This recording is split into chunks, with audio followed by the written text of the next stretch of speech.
Así que le invito a que nos pongamos de pie y vamos a orar por las ofrendas, por los que están enfermos y por la palabra del Señor.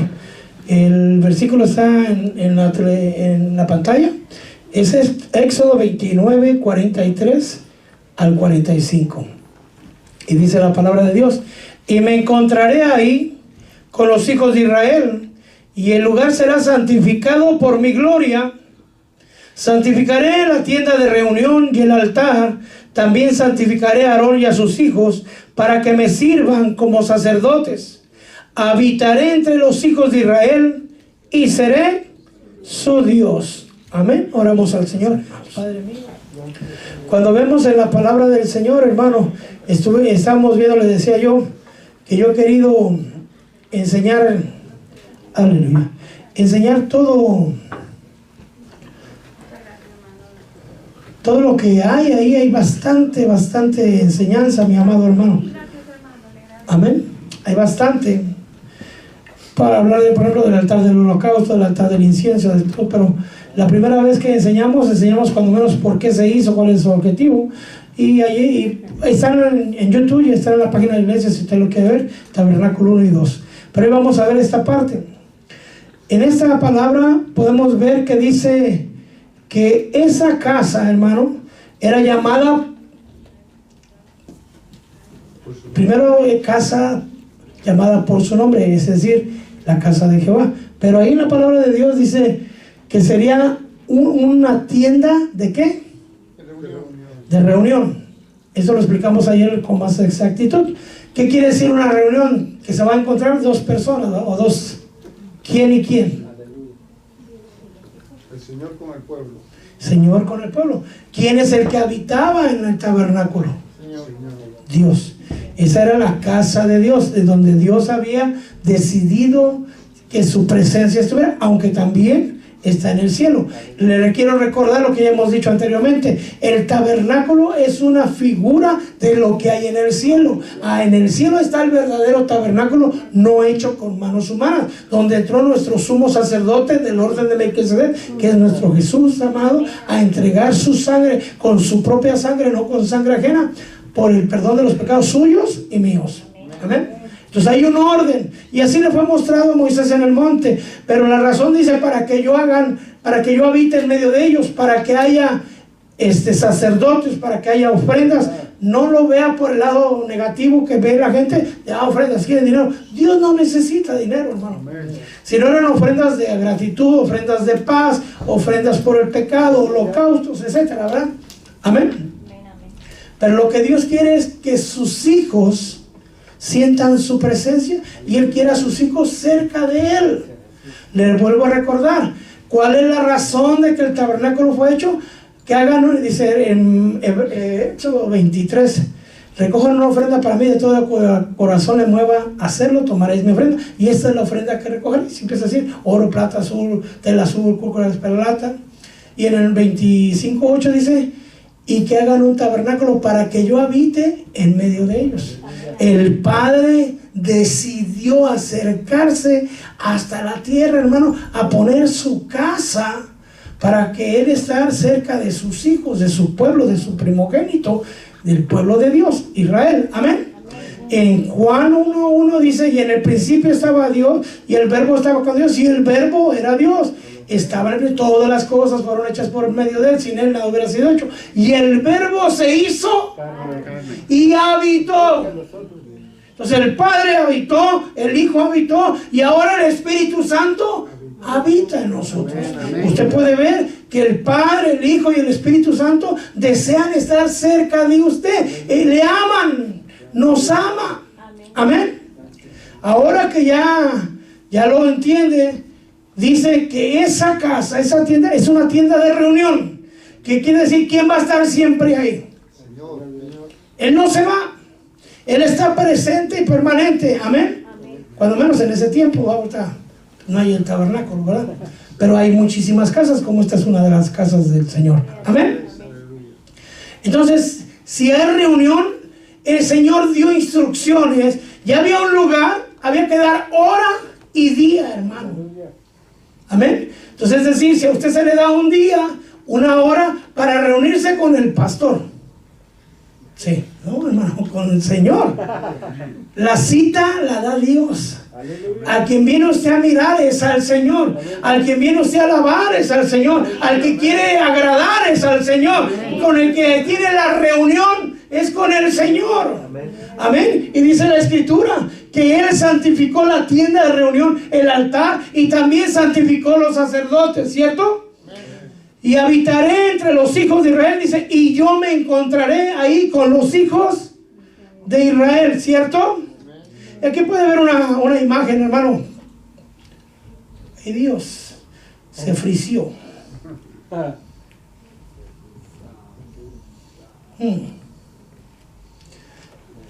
Déjame lo vuelvo a abrir.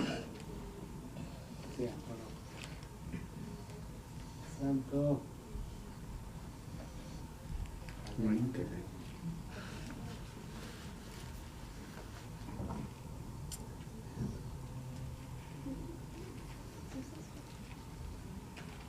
Ahora sí, ya estamos caminando. Como puede ver, ahí está el tabernáculo para una figura y el pueblo reunido alrededor de él.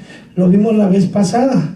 También vimos que el pueblo habitaba o vivía, hermano, alrededor del tabernáculo. ¿Se da cuenta? Y aquí les puse yo, mire, eso yo se lo quiero dar hoy también. Este es el tabernáculo y aquí es la entrada. No tiene aquí lugar santo. Y aquí están cómo se distribuían y cuántos eran, hermano. 3 tribus de un lado, 3 tribus de otro lado, 3 tribus de otro lado y 3 tribus de otro lado. En realidad eran 13 tribus, no 12. Pero no le voy a explicar todo eso. ¿Por qué? Porque estas son las 12 tribus, pero hay una tribu que está aquí, que es la tribu de Leví. Recuerde que José, serían 12 hijos, ¿va? Pero José recibió el derecho a la primogenitura. Y José tuvo 2 hijos, que eran Manasés y Efraín. Y como puede ver, aquí está Manasés y Efraín. Por eso se hicieron 12, pero el Señor tomó una tribu para él, para que le sirvieran a él. Y no era la más grande porque son cerca de 22.300. Y si usted se fija, era la más chiquita. ¿Okay? Escogió al más débil para que le sirviera al Señor. No escogió a los más sabios, ¿verdad? Ni a los más fuertes, sino a los especiales. Bueno, él la escogió y por eso son 13 tribus. Pero el pueblo tenía que vivir alrededor. Él les dio ¿dónde? ¿En qué parte tenían que vivir? Pero tenían que vivir alrededor de la presencia de Dios. Entonces usted como hijo de Dios tiene que vivir cerca, no del tabernáculo, si venga a buscar aquí en la Lincoln, hermano. Usted tiene que habitar aquí, ¿no? No, tiene que habitar cerca de la presencia de Dios. Pero los sacerdotes levitas, hermano, que era Moisés y Aarón, ellos eran levitas también, los coatitas, los gersonitas y los meraritas, se dividían en 3. Leví tuvo 3 hijos, por eso se dividen así. Vivían aún más cerca. Entonces, digamos, como pueblo de Dios, tiene que vivir cerca de la presencia de Dios, pero como servidor de Dios, tiene que vivir aún más cerca. Y Moisés y Aarón, que están en la entrada, están a la misma entrada, porque en el momento que el Señor hable, ahí estamos. Heme aquí, Señor, ordene. ¿Se da cuenta? Entonces, si usted es servidor de Dios, hermano, tiene que habitar cerca de la presencia de Dios. Tenemos que tener comunión con el Señor. Amén. Bueno, vamos a empezar entonces. El camino del sacerdote, vamos a ver. Podemos ver todo esto, pero vamos a ver mejor desde aquí. Usted ya conoce, ya le hemos enseñado, que el tabernáculo se divide en 3 partes, que es el atrio, lugar santo y lugar santísimo. En el atrio da la luz del sol, ¿cierto? Ya aquí tapado, ya no hay sol, ya no entra el sol, y no hay ventanas para que entre, y algo, Edison aún no nacía, por lo tanto la luz eléctrica no había. ¿Qué iluminaba el lugar santo? El candelabro o el candelero. Amén. Y en el lugar santísimo ya no había candelabro. ¿Qué iluminaba el lugar santísimo? La Shekinah, la presencia de Dios, porque recuerde que Dios es luz. Entonces Dios iluminaba. Amén. Y la intención, hermano, es que el pueblo, en primer lugar, ofreciera ofrendas por el pecado, como eran los corderos. Pero bueno, para entrar al lugar, hermano, había una puerta. No podían brincarse, ni el sacerdote ni el sumo sacerdote podía brincarse y entrar por acá atrás, porque ¿qué le pasaba? Moría. Es decir, Dios dio instrucciones. ¿Quién era el sumo sacerdote en aquel tiempo? Aarón. Y Dios le dijo a Moisés: dile a tu hermano Aarón que no ande entrando a cualquier momento, porque puede morir. Pero si era el sumo sacerdote, había que entrar con un propósito. Amén. En el caso de Aarón, una vez al año nada más. Amén. Nadie puede entrar al lugar santísimo literalmente así, sin pasar por el proceso, porque muere, hermano. El pecado que hay en el hombre es oscuridad, y cuando llega con oscuridad donde está el que es luz, por eso morían. Entonces Dios dio instrucciones que había que santificarse, había que purificarse para poder entrar a la presencia de Dios. No es que Dios los quería matar, que su misma presencia es tan pura, tan santo, que la iniquidad que hay en nosotros, bueno, usted, en nosotros, porque aunque no le guste todavía hay, ¿verdad? Dice que tenemos resto de malicia e inmundicia, lo dice Santiago 1:21. Yo quisiera decirle que no, que usted es lindo, perfecto, hermoso, que ya se va, hermano. Pero Santiago dice algo diferente. Todavía piensa mal, todavía hace cosas que no le agradan a Dios, pero en eso estamos trabajando el Espíritu Santo. Amén. Bueno, entonces, el único que puede entrar directamente al lugar santísimo es Dios. Nadie más que Dios. Él no entra por el atrio, él entra al lugar santísimo porque Él es santo. Pero nosotros no, somos santificados por Cristo Jesús, pero hay que purificarse. Amén. Entonces, para entrar al atrio, hermano, sí hay puerta. Dios puso una puerta. ¿Para qué es la puerta?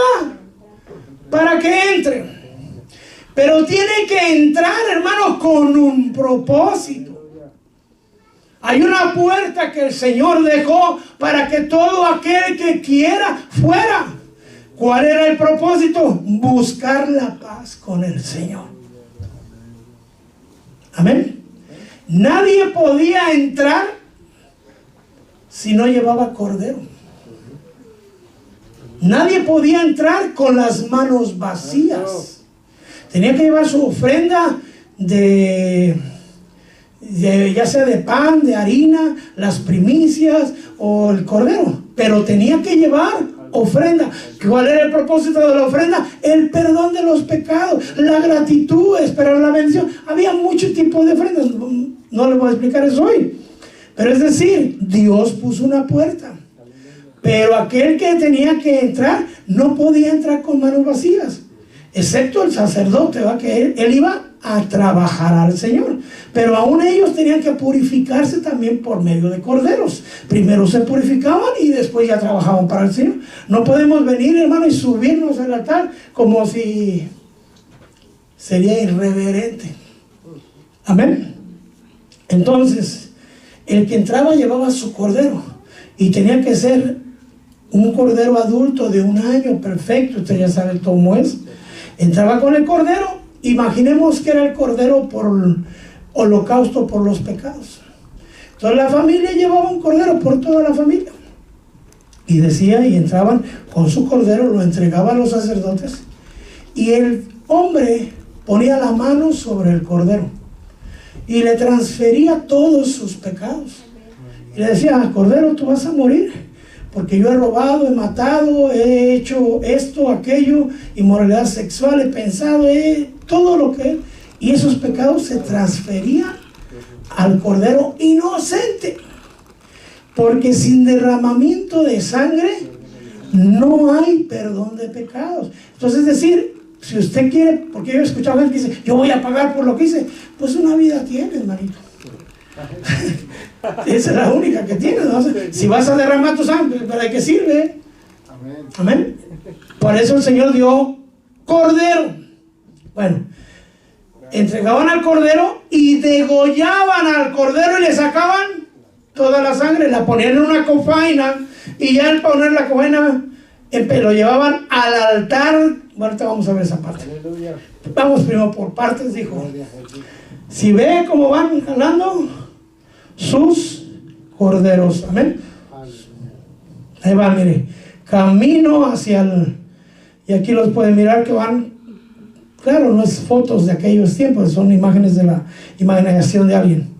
Pero en el caso nuestro, hermano, nadie puede llegar a la presencia del Señor si no pasa por la puerta. ¿Y quién es la puerta? Cristo. Aquel que no tiene a Cristo jamás va a poder llegar a la presencia de Dios. Que dijo: yo soy el camino, la verdad y la vida, y nadie viene al Padre si no es a través de mí. ¿Ya entró usted por la puerta? ¿Ya lleva usted cordero? Porque para entrar por la puerta tiene que llevar cordero, mi amado hermano.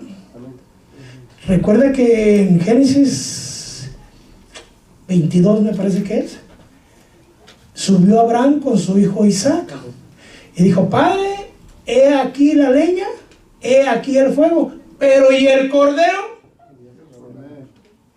¿Dónde está el cordero? Y Juan 1:29 respondió esa pregunta: he ahí el cordero de Dios que quita el pecado del mundo. ¿Quién es ese cordero? Cristo. Es decir, si usted no entra por la puerta y lleva cordero, usted no puede entrar a la presencia de Dios. Ese es el primer paso.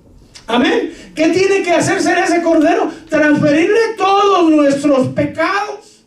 Cuando usted viene a la iglesia, hermano, usted tiene que ponerse en paz con Dios. Posiblemente ha pecado, supongo yo, sospecho yo. Entonces tiene que llegar y ponerse, entrar por la puerta. Señor, por medio de ti yo entro a la presencia del Señor. Padre, perdóname porque he pecado, perdona mi mente, lo que usted sabe lo que hizo, o a veces ni cuenta uno se daba, pero límpiese. Transfiera, perdóname, Señor, límpiame de todos mis pecados. Es decir, transfiera sus pecados a aquel que es poderoso para perdonar, porque dice que aquel que confiesa sus pecados alcanza misericordia. ¿A quién se los va a confesar? Al curita, a Jesús. Amén, se los confiesa. Pero claro, para confesar dice: sí, Señor, andaba con la vecina, ¿y qué? Aunque no, eso no tiene que haber confesión y un arrepentimiento, porque dice que aquel que confiesa sus pecados y se aparta. Hace rato no le dije que se apartara y usted se la creyó así. No, hermano, aquel que confiesa sus pecados y se aparta. ¿Cómo puede Dios perdonar a alguien que no le pide perdón? ¿Se recuerda de Caín? Mató a Abel y Dios lo fue a buscar. Oye, Caín, ¿y tu hermano? Ahí era lo que el Señor. ¿Cómo te explico? Me encendí, mira, y lo maté. Perdóname. ¿Sí o no? Cuando Adán comió del fruto prohibido, ¿dónde estabas? Es que sentí que estaba desnudo y me escondí. ¿Acaso comiste? Usted ve que diga a Adán: sí, Señor, perdóname.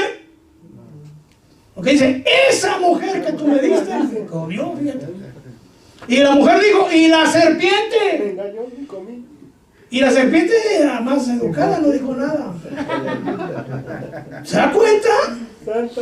¿A quién le echó la culpa a Eva? ¿A quién le echó la culpa a Adán? A Dios. Fíjese, la mujer que tú me diste, si yo vivía feliz sin ella, pero tú me la diste. ¿Se da cuenta? ¿De quién era la culpa? De Dios que se la dio. Si le está yendo a veces mal, dice: Señor, es que tú no me quieres. ¿A quién le está echando la culpa? Esto no es nuevo, hermano, se ríe usted, pero cuando esta Noemí fue a la tierra de Moab, perdió esposo, perdió sus dos hijos. Noemí quiere decir risueña. Cuando regresó a Belén, Dice, oye, Noemí, o sea, dice, hola risueña, ¿cómo estás? ¿Cuál risueña? Llámame amargada, porque Dios me ha amargado. ¿A quién le echó la culpa? Santo. El hombre es así para echarle la culpa al Señor, hermano. Y Él es inocente siempre. Por eso me gusta el Señor, porque si hay un error, está aquí. Nunca va a estar en Él, siempre está en nosotros. Entonces es más fácil, ¿verdad? Porque Dios es siempre fiel. Amén. Bueno, ni Adán ni Caín, ¿a quién le echó la culpa? ¿Dónde está tu hermano Caín? ¿Acaso yo soy guarda de mi hermano? ¿Quién era el que tenía que cuidar a Abel? ¿A quién le echó la culpa a Abel? Digo, Caín. ¿Te descuidaste? Pues, hay que poner más atención. Mire, hermano, si le digo que eso no es nuevo. Bueno, prosigamos. Entonces tiene que transferir sus pecados, y el Cordero, nunca le he dicho al Señor, sé propicio a mí. ¿Sí lo ha hecho? Bueno, le voy a decir lo que significa esa palabra. El altar del holocausto, déjenme lo voy adelantando. Primer paso es llevar cordero. Amén. Y ahí pasamos al altar del holocausto. Y en el altar del holocausto, hermano, ahí el cordero ya degollado, ya derramó su sangre. Ahí el cordero lo van a abrir y lo van a poner sobre el fuego. Y tiene rejillas. La rejilla de abajo, hermano, es la tercera rejilla. Ahí van a caer las cenizas. Ese lugar donde caen las cenizas se llama propiciatorio. Entonces cuando dice, sé propicio a mí, es, hazte cenizas por mí. Y a veces no dan ganas de decírselo, pero si no lo hace Él, no hay perdón de pecados. Él ya lo hizo. Él ya se hizo cenizas. Él ya derramó su sangre. Ella fue molido por nuestras transgresiones. El castigo de nuestra paz cayó sobre él. Usted tiene que tomar el cordero. Si no hay cordero, no puede. Si no hay puerta, no puede entrar. Y la llave para la puerta es cordero, hermano. Entonces tiene que agarrar su cordero y usted entra. Si usted viene a la iglesia y no pide perdón, usted no va a entrar en la presencia de Dios. Usted va a estar más frío que un pingüino. Usted necesita tomar al cordero, ponerse en paz con el Señor y decir, Señor, que tu sangre me limpie, hago mía tu preciosa sangre, me cubro con ella desde la coronilla de cabeza a la planta. Es decir, perdóname, sé propicio a mí. Amén. Bueno, entonces ya estamos en el altar del holocausto.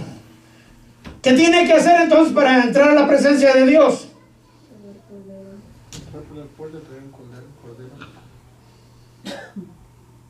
Ahora, aquí me faltó algo bueno.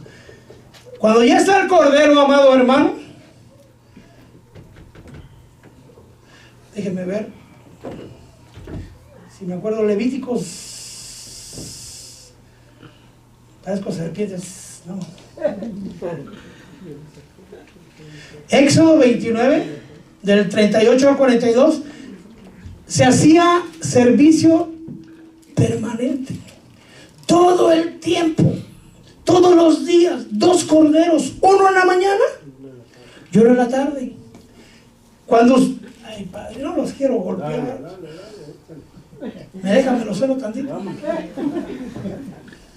Les quiero decir, cuando usted ora en la mañana y cuando usted ora en la tarde, pero si nos acaban de decir que no oramos. Cuando usted ora en la mañana o ora en la tarde. Solo uno ora.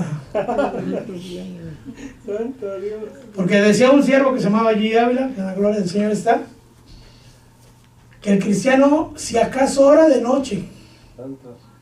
Y le dice, gracias Señor por el perro ese que me persiguió, Señor, casi me alcanza, pero tú, gracias Señor, porque me mordió, pero nomás poquito, Señor, que me paró la sangre, gracias por la arrastrada que me dio aquel toro, Señor. ¿Ah?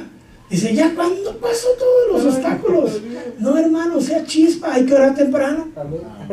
Señor, quita todo estorbo del camino, cierra la boca de leones, de perros, de toros. Tenga un día en paz.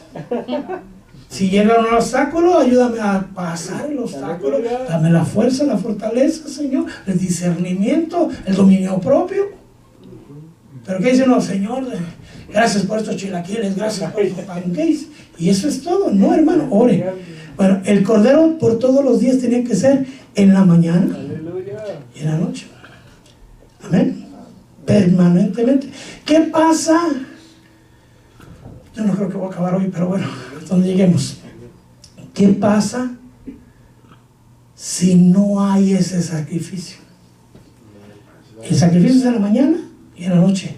Primera de Samuel capítulo 17 dice que había un campeón llamado Goliat. Y había un ejército de Dios. ¿Sí o no? Amén. Valientes guerreros. Y Dios estaba con ellos, ¿cierto? Sí. Pero dice la palabra de Dios que estaban acobardados. Esta sí es mía, hermano. Ese Goliat se llamaba COVID. Era Goliat COVID. Y el pueblo de Dios estaba acobardado. Cualquier parecido es porque no es así. Para que se den cuenta los Goliats que nos estamos enfrentando hoy. ¿Y cómo estaba el pueblo de Dios? Y el dirigente, hermano, que el Saúl, que era el más grandote, porque dice que sobrepasaba con una cabeza. Decían el chiquilín, estaba grandote. También. Estaban acordados. ¿Y a qué llegaba y decía Goliat? Échenme a uno, al mejor de ustedes. Si yo lo venzo, todos ustedes van a ser mis esclavos. Pero si ustedes me vencen, todos nosotros vamos a ser esclavos de ustedes. Amén. ¿Quién quiere enfrentarse a Goliat? Levante la mano. Santo Padre. ¿Por qué? No, analícelo. Porque no hay comunión. Dice que él llegaba a enfrentarlos o a retarlos o a desafiarlos en la mañana y en la tarde. ¿A qué hora llegaba? A la hora del culto. ¿Por qué creen que cuando va a venir a la iglesia le brincan las pulgas, hermano? Porque están buscando que no venga. A esa hora le hablan que tiene que trabajar, a esa hora se le enoja a su esposa, a esa hora se pone brava la suegra. A esa hora le dio hambre, a esa hora empezó a toser. Ay, ya me duele la garganta, voy a morir. A esa hora. Porque el enemigo sabe que si usted logra entrar a la presencia de Dios, usted no va a salir igual. Usted va a salir fortalecido. Usted va a salir como un guerrero valiente. Entonces, el problema o el obstáculo lo pone el Goliat para que usted no alabe a Dios, para que usted no entre a la presencia, para que usted no se acerque. Entonces, si él lo logra, ¿qué él logra? Entonces, un pueblo cobarde, un pueblo atemorizado. Pero resulta que había un chamaquito, yo le digo chamaquito, ¿eh? Un escuincle, pues, de aproximadamente 17 años, que él lo estaba adiestrando Dios en lo secreto. ¿Cómo lo adiestraba? Con la comunión. Él no tenía una AK-47, hermano. Si se da cuenta, no tenía espada. Él era un pastor de ovejas. ¿Cuál era? Él adoraba. ¿Dónde se fortalecía? Alabando a Dios, adorando al Señor. Tenía comunión con Dios. Y cuando llega y dice, ¿y por qué están todos ¿y quién es este filisteo incircunciso que se ha atrevido a desafiar al escuadrón del Dios viviente? Y los hermanos que son bien lindos, ¿verdad? Es que hay unos hermanos que preciosos ellos, ¿verdad? Hermano biológico de David, ¿qué le dicen a David? ¿Vienes a burlarte? Yo conozco tu corazón malvado. Y eso que era su hermano. Entonces, hermano, cuando viene a la iglesia, vienes. Yo no sé qué vienes, no cambias. Cualquier parecido, pura coincidencia. ¿verdad? Si no, déjelo que entre, hermano. Bueno, entonces llega y dice, ¿Cómo pues que están acobardados? ¿Y qué le van a dar al que venza? ¿Le van a dar la hija de rey? Ah, yo quiero. No sé si por la muchacha, pero la cuestión es que David sintió celo santo. Aleluya. Dejen, yo voy. Mira, hermano, nomás analícelo tantito. Gracias, Señor. El hombre era un campeón. Saúl era un guerrero. Y tenía sus hombres valientes, diestros en la espada, que Dios había cambiado el corazón de ellos. Si usted lee todo eso, lo va a callar. Amén. Y era un chamaquito. Perdóneme, señor David. Ñango, o sea, flaquito. Yo me lo imagino, así me lo imagino yo. Ñango quiere decir débil, ¿verdad? Y dice, yo voy. Entonces, ¿en qué cabeza cabe mandar a un chamaco? En ese caso, a uno de los campeones de Israel, pero los campeones no querían ir. Entonces, yo voy. Pero tú eres apenas un muchacho. Y aquel es campeón.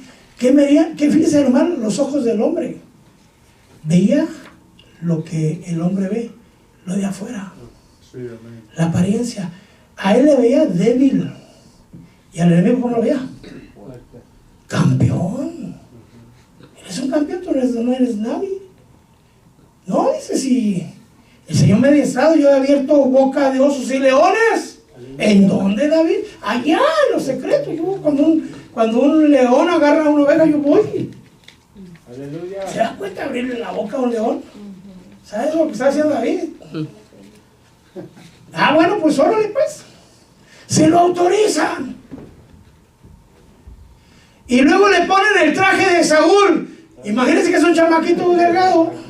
Y le ponen, ¿cómo le quedaría? Como clavillazo, yo pienso, ¿verdad? Ya yo creo que los jóvenes no saben quién era clavillazo. Pero todo guango, pues. ¿Sí? ¿Y qué pasó con David? No podía ni caminar. ¿Por qué? Mira, hermano, a mí me ha tocado gente que dice, ¿vas a ir a liberar? Sí, mira, hacerle de este modo, hacerle de ese modo. Mejor ves tú. No, yo no puedo llegar ese día. Pero ven tú, mira, le haces de ese modo. Es fácil torear, ¿verdad? Mandar a torear, pero no torear. Amén, amén. ¿Ah? No, es que métete en ayuno y oración. Pues métete también conmigo y orás. Aleluya. No puedo, las hamburguesas no me dejan. No.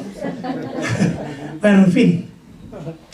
Le puso todas sus cargas, Aleluya. todas sus áreas, todos sus traumas, todos sus temores. Y cuando le puso eso, David no podía caminar. Amén. No se deje vestir por los saúles. Santo. Amén. ¿Vas a ir a la iglesia? Sí, te vas a contagiar. Sí, ¿verdad? Sí, no vayas, no. Así de cristianos se están muriendo. Los mundanos no se están muriendo, solo los cristianos. Y le empiezan a poner la vestidura de Saúl y ahí va a estar. Voy a la iglesia, a lo mejor no voy. Me queda más cerca de la cama. Bueno, en el caso de David, ¿qué hizo? Se quitó. Señor, ven, muchas gracias, pero esto no me sirve. Yo así voy. Ahora, cuando David se fue a enfrentar, era uno contra dos. ¿Por qué? Porque si usted no lee la Biblia, no iba a Goliat solito, llevaba su escudero, Sí, amén. Sí, llevaba su chancharachán. cierto. Y David no llevaba escudero. Entonces, cuando lo ve el Goliat, ¿cómo vienes con piedras como si fuera un perro? Ahorita no se lo iba a pegar, lo iba a matar. ¿Ah? Amén. Pero también David no iba solo, Amén. pero no llevaba escudero, llevaba al Dios Todopoderoso. Porque decía, yo no vengo en mi nombre, yo vengo en el nombre de Jehová de los ejércitos, y aquel que me dio los ojos y leones me va a dar también tu cabeza. Aleluya. Aquel bien tú vienes con lanza y jabalina, pero yo vengo en el nombre. No traigo lanza, no traigo jabalina, pero yo traigo al Señor. Aleluya. Y ya sabe usted la historia, agarró una piedra y lo mató. Y después sí se envalentonaron los demás, se echaron a correr para agarrar a todos los filisteos, hermano. Ahora sí son nuestros, ¿verdad? X-Files. Aleluya. Ahora sí son nuestros. Y se echaron que no cumplieron su palabra. Amado hermano, no se deje vestir como Saúl. Pero ya me desvié un poquito del tema, pero déjenme regreso. Que no le impidan hacerle servicio a Dios. Si usted adora a Dios, usted va a ser fortalecido, el Señor lo va a capacitar, el Señor lo va a adiestrar. No va a estar, perdone, fue la palabra que usted, no va a estar raquítico. Va a estar fuerte. Porque hay unos que aparentan ser fuertes, pero están ñangos. Y hay unos que, uno que está ñango es uno flaquito. Es el hebreo mexicano. Y hay unos que aparentan estar ñangos y por dentro están fuertes, hermano. Por ejemplo, usted me ve gordito, pero por dentro no. ¿Sabe? Puede ser que esté ñango. ¿Y usted cómo está? Porque el Señor nos pasó la escala hace rato y nos halló flacos. Digo el Señor, se lo dijo en Babilonia: has sido pesado y fuiste hallado falto. ¿Cómo nos vamos a ir, mi amado hermano, si no estamos fuertes en el Señor? Si el Señor, en lugar de habernos hablado, hubiera pasado. Y recuerde que dice estar alerta, porque nadie sabe el día ni la hora. Amén. Ya me acordé del Levítico 6:12. ¿Lo tiene usted? Que no le iba a dar esto, mire.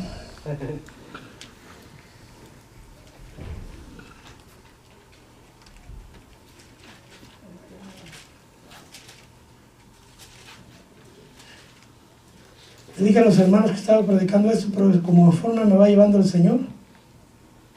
Aquí está. 6:12 y 6:13, por favor.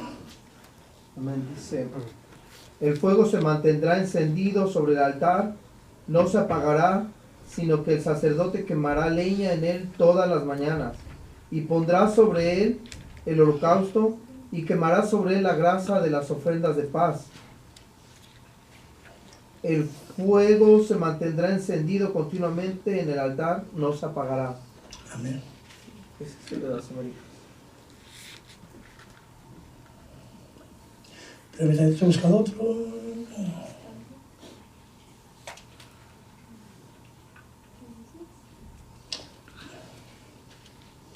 9:23 y 9:24. Okay.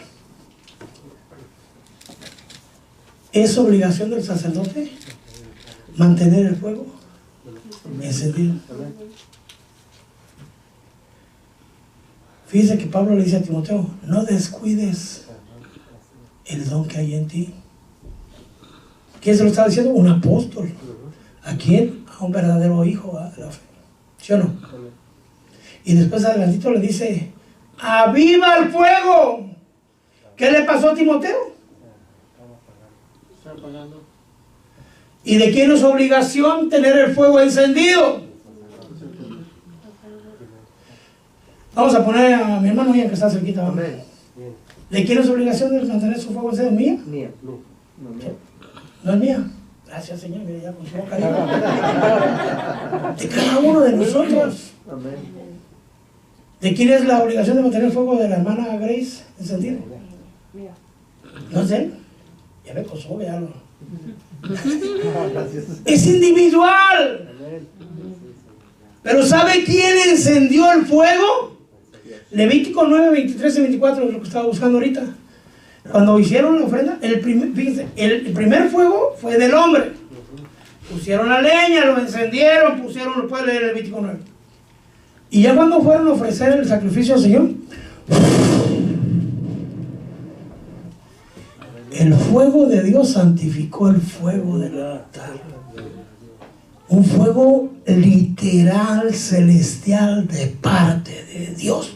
¿Usted por qué, mi amado hermano, piensa que está en la iglesia? ¿Porque usted es buena gente? No, porque Dios puso de su fuego en usted. Usted ha venido a buscar al Señor porque Dios lo avivó. ¿Cómo está por dentro de eso? Sí, solo usted y Dios. Pero no descuide el fuego que hay en usted. Avive el fuego. Dios lo ha encendido. En algún momento de su vida descendió fuego del cielo. sobre su vida. Y usted empezó, hermano, si usted hablaba lenguas, ¿qué le impide hablar lenguas? Si usted recibió el bautismo del Espíritu Santo, ahí descendieron lenguas como de fuego sobre su cabeza. Y ahora no las usan en la iglesia porque se les gastan. Estamos muy sobrios, muy quietecitos. No, pastor, si yo estoy encendido, mire cómo aplaudo.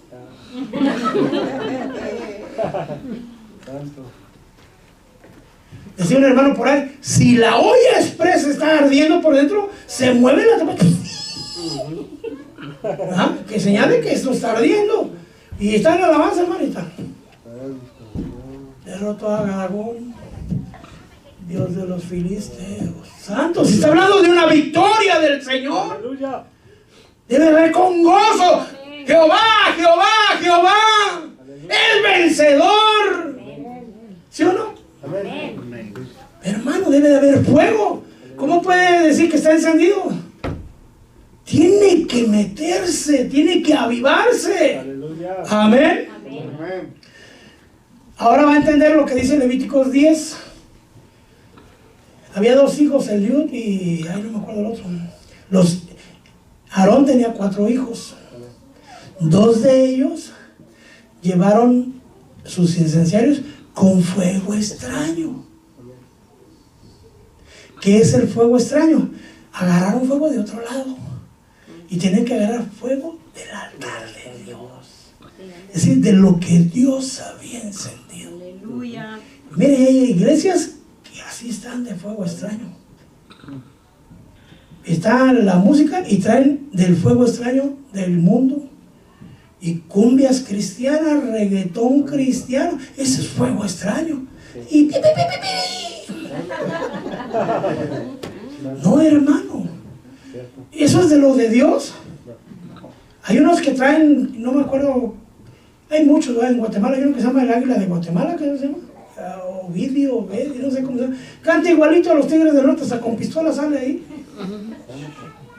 Y así con su sombrero, igual, no sé si los imite, que eso no me importa, lo que importa es que las mismas canciones de los Tigres, nomás le cambió las letras. Hay cantantes del mundo como los iracundos y otros, había unos del grupo Los Miramar, no me acuerdo quién, que cantan las mismas canciones que los hicieron famosos, solo le cambiaron la letra. Los Freddys de Cristo. Los que estamos ya peinamos caras sabemos quién eran los Freddy, ¿verdad? Pero traen las mismas cantos con una letra diferente. Es decir, están ofreciendo fuego. Si ellos son los compositores, los cantantes, ¿no les puede inspirar Dios un cántico nuevo? Sí, amén. ¿Por qué habremos de traer lo del mundo? Amén. Santo Padre. Bueno, vamos adelante. Ok. Después está el lavacro o la fuente de bronce. ¿Se da cuenta de qué material está hecho el altar del holocausto? De bronce. ¿Y de qué está hecha la fuente o el lavacro? Recuerden que habíamos enseñado: oro, santidad; plata, redención; bronce, juicio. ¿Por qué juicio? Ahí hubo muerte, hermano. En el atrio hay muerte. ¿De quién? Hubo sangre derramada. ¿La suya? El Cordero se ofreció a sí mismo para que nosotros, dice Romanos 5:8, me parece que es. Mira cuán grande amor. Mira cuán grande amor Dios demuestra su amor para con nosotros, que a pesar de ser pecadores, Cristo murió por nosotros. ¿Por qué éramos buena gente? No, por pecadores. Amén. Entonces, cuando viene ahí, hermano, el sacerdote va a entrar al lugar santo, pero no puede entrar al lugar santo si no se escudriña a sí mismo. Dice, se lavarán las manos y los pies. También cuando se acerquen al altar a ministrar, se lavarán las manos y los pies para que no. ¿Quiere decir que entrar con las manos sucias mata? Sí. Entrar con los pies sucios mata, sí. No puede uno subir al lugar santo, es decir, en este caso para nosotros el altar, los que somos ministros de alabanza. Si trae sus, perdón, ¿qué es esta frase? Sus manos mugrosas, sus pies mugrosos. ¿De qué manera? De esta manera. Las manos no se refiere a que no se lavó las manos. Manos de iniquidad o manos sucias. Con esta mano se sonó su esposa. No, le di como 4, pastor, nomás 4 le di. No, hermano. Ahí dice la palabra del Señor, trata a tu esposa como vaso más frágil. Con esta mano, hermano, bajó 4 dedos en el freeway y le enseñó la uña a otro. Porque le dio una basura. Y con estas manos viene la levanta. Señor, te alabo. ¿Qué dice la palabra? Levantamos manos santas. ¿Cuáles santas? Con esta mano, hermano, se le cayó el dólar al de adelante. Una vez le decía yo al Señor, Señor, este bárbaro de Judas, por 30 monedas de plata yo no entiendo. Porque 30 monedas de plata serían como $500 ahorita, ¿no? Vendió al Señor. Y me dijo el Señor, hay otros que por menos de $1. Ay, Padre Santo, ¿cómo puede ser eso? Sí, van a la tienda, les dan el cambio, les dan $1 de más. Hijos de Dios. Nadie se dio cuenta excepto Dios. Y luego de lo robado traen al altar. Ay, Señor. Había un hermano por ahí, bueno, no era hermano, ¿eh?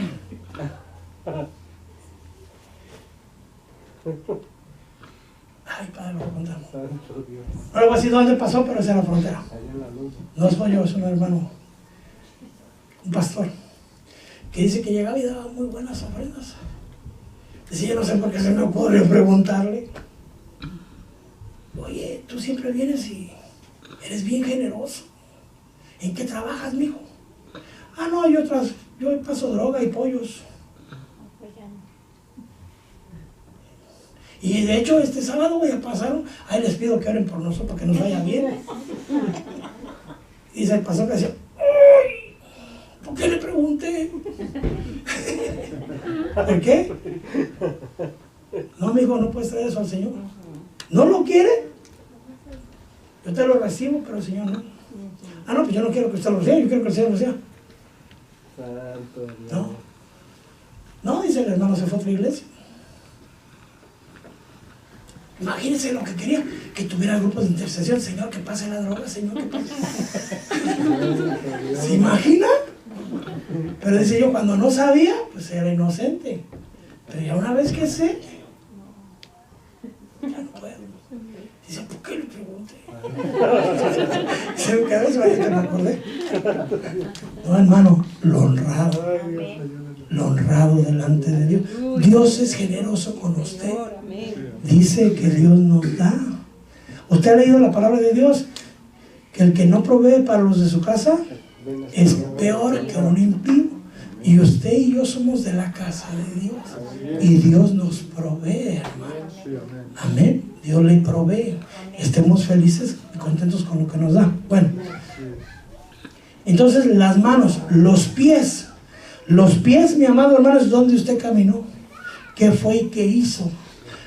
Porque dice que los pies son rápidos para derramar sangre. Rápidos para ir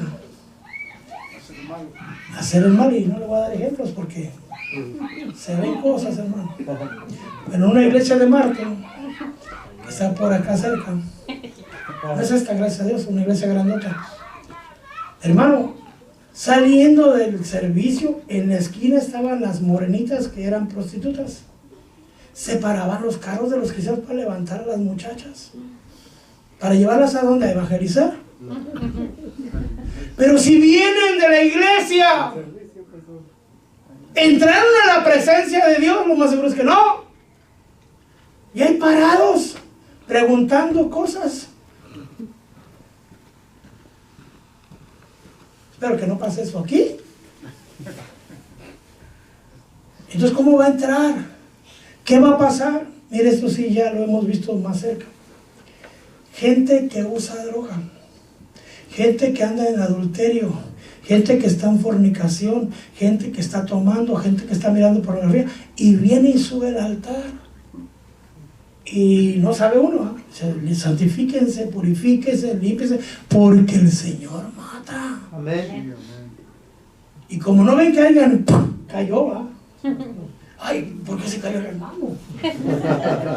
No mueren así, hermano. El Señor ya sí puede, pero no lo está matando así. ¿Sabe cómo los mata? Espiritualmente. Después de que estaban cantando, ya no tienen ganas de cantar. Después se sientan, se empiezan a secar espiritualmente.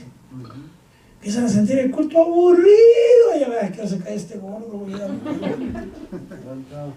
Y se van de la iglesia. Y nunca más regresan. En la palabra de Dios dice que aquel que probó los poderes del siglo venidero y probó de la presencia del Espíritu Santo y de los dones del Espíritu Santo y después apostatan, es imposible nuevamente renovarlos porque crucifican para sí el Hijo de Dios.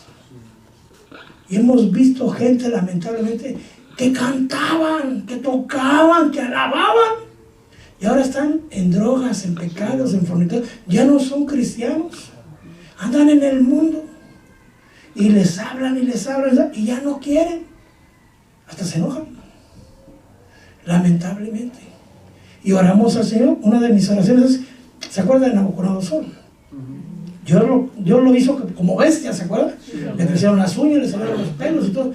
¿Cómo era Nabucodonosor? Era un rey del reino de oro. No había otro rey tan grande como Nabucodonosor, según la historia iba. Y Dios lo hizo como una bestia. A los 7 tiempos, que yo creo que son 7 años, Dios lo restauró. Mire, esto es sorprendente. Imagínense quién tomó el lugar de Nabucodonosor en el reino. Si hubiera sido usted el que tomó el lugar del rey y después regresa a Nabucodonosor, ya me regresó el Señor, devuélveme el trono, ¿se lo daría? Se queda callado, yo creo que no quiere, ¿va? Por eso el Señor no le da trono, ya ver. Se lo devolvieron. Lo restauró el Señor completamente. Y volvió a ser rey y le dio gloria a Dios. Y cuando oramos por los hermanos así, hermanos, decimos, Padre, yo le digo, de Nabucodonosor tuviste misericordia. ¿Por qué de este no? Por favor. Por favor. Porque hay unos que han pasado 7 años. Entonces, hermano, oremos. Amén. Y yo creo que el tiempo me está avanzando. Bueno, déjenme, siquiera lo voy a dejar con la entrada del lugar santo. Se tiene que lavar las manos, examinarse. ¿Qué hice con esta mano? ¿Qué hice con esta otra? Santo Padre, con esta le eché el carro al hermano. No le ha pasado. Con esta tocó el claxon. ¡No te metas! ¿Ah? Con estos pies le di una patada al perro. Son ideas que me vienen, yo no sé usted a tener las suyas, ¿verdad? Pero ¿qué tiene que hacer? Lavarse las manos y los pies. Así de fácil es, fíjese que no, ahorita le doy el versículo. Las mujeres que servían en el templo dieron sus espejos. Y en la fuente de lavacro, la fuente de bronce, pusieron sus espejos. Porque usted se puede examinar sus manos y sus pies así, pero tiene que examinarse todo. Entonces, hay lugares que uno no se alcanza. Y se tenían que examinar con el espejo. ¿Por qué tenían que examinarse bien detalladamente? Alguien que no sea mi esposa, que ya sabe, es aplicada.